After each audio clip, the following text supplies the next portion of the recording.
Harish Chatterjee street Mamata বন্দ্যোপাধ্যায়ের বাড়ি, সেখান থেকে সরল বাড়তি নিরাপত্তা। মমতা বন্দ্যোপাধ্যায়ের বাড়ির সামনে রাস্তা থেকে সরল বাড়তি নিরাপত্তা। লালবাজারের নির্দেশে আজ সকাল 6:30 থেকে কার্যকর। রাস্তা থেকে সরেছে গার্ডরেল, সিজার গেট সিস্টেম। আঁটো নিরাপত্তা সরায় সাধারণের যাতায়াতের সুবিধা। আমাদের সঙ্গে সেখান থেকে সরাসরি রয়েছেন প্রতিনিধি সুদীপ্ত। সকাল 6টা থেকে এই নির্দেশ কার্যকর হয়েছে। এখন ঠিক কিরকম ছবি সেখানকার?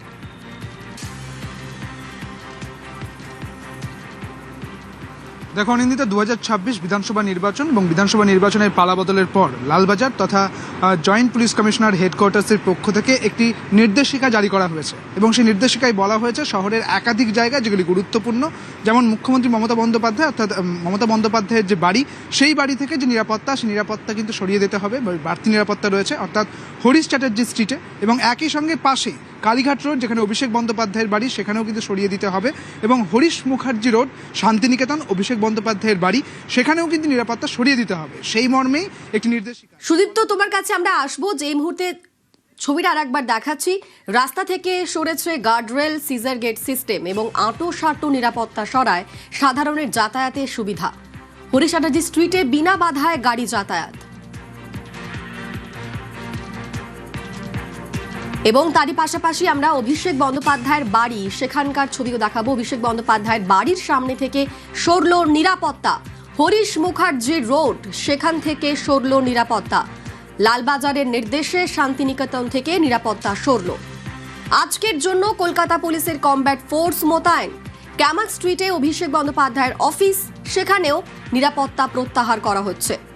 আমাদের সঙ্গে সরাসরি সুদীপ্ত রয়েছেন প্রতিনিধি। সুদীপ্ত, অভিষেক বন্দ্যোপাধ্যায়ের যেখানে বাড়ি এবং তার অফিস, সেখান থেকেও বাড়তি নিরাপত্তা সরানো হলো। সব মিলিয়ে সামগ্রিক ছবিটা কিরকম?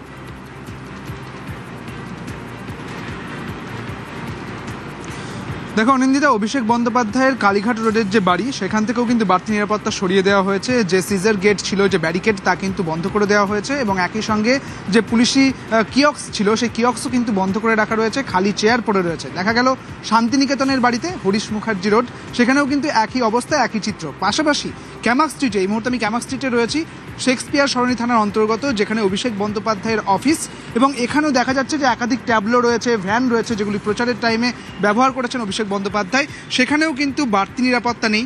যেমনটা নির্দেশিকায় বলা হয়েছিল, ঠিক একইভাবেই কলকাতা পুলিশের যে নিরাপত্তা ছিল, একেবারে সেই নিরাপত্তা কিন্তু সরিয়ে দেওয়া হয়েছে এবং সামনের দিকে যে ব্যারিকেড, সেই ব্যারিকেড কিন্তু সরিয়ে দেওয়া হয়েছে। এই রাস্তার একেবারে সামনের দিকে কিছু ফোর্স রাখা হতো, তাও কিন্তু আজকে নেই। এবং এই ফ্ল্যাটের যারা এজেন্সি নিরাপত্তা রক্ষী রয়েছেন, শুধুমাত্র তারাই রয়েছেন। কিছুক্ষণ আগে দেখা গেল যে কলকাতা পুলিশের পক্ষ থেকে পুলিশ কর্মীরা এলেন এবং একজন আধিকারিক এলেন, এবং যে ইকুইপমেন্টস রয়েছে, এই যে সিকিউরিটির যে ইকুইপমেন্টস, তা কিন্তু নিয়ে যাওয়া হয়েছে। এই মুহূর্তে শুধুমাত্র দেখা যাচ্ছে যে নিরাপত্তা রক্ষী, ফ্ল্যাটের যে নিরাপত্তা রক্ষী এজেন্সি, তারা কিন্তু রয়েছেন শুধুমাত্র। অর্থাৎ যে মর্মে এই নির্দেশিকা জারি করা হয়েছিল আজকে এই 6 মে থেকে ঠিক 6:30 থেকে লাগু করা হওয়ার কথা বলা হয়েছিল, সেই লাগু হয়ে গিয়েছে নিয়ম। কার্যত বাড়তি নিরাপত্তা একেবারে সরিয়ে দেওয়া হয়েছে। একদিকে হরিশ চ্যাটার্জি রোড, মমতা বন্দ্যোপাধ্যায়ের বাড়ি, অন্যদিকে কালীঘাট রোড, যেখানে অভিষেক বন্দ্যোপাধ্যায়ের বাড়ি, হরিশ মুখার্জি রোড, অভিষেক বন্দ্যোপাধ্যায়ের বাড়ি, এবং একই সঙ্গে ক্যামাক স্ট্রিট, অভিষেক বন্দ্যোপাধ্যায়ের অফিস, সমস্ত জায়গা থেকে সরল বাড়তি নিরাপত্তা। অনিন্দিতা, একেবারেই ধন্যবাদ সুদীপ্ত। যে ছবি দেখাচ্ছি, মমতা বন্দ্যোপাধ্যায়ের বাড়ি যেখানে, এবং তারই পাশাপাশি অভিষেক বন্দ্যোপাধ্যায়ের বাড়ি এবং তার অফিস, সব জায়গা থেকেই বাড়তি নিরাপত্তা সরানো হলো।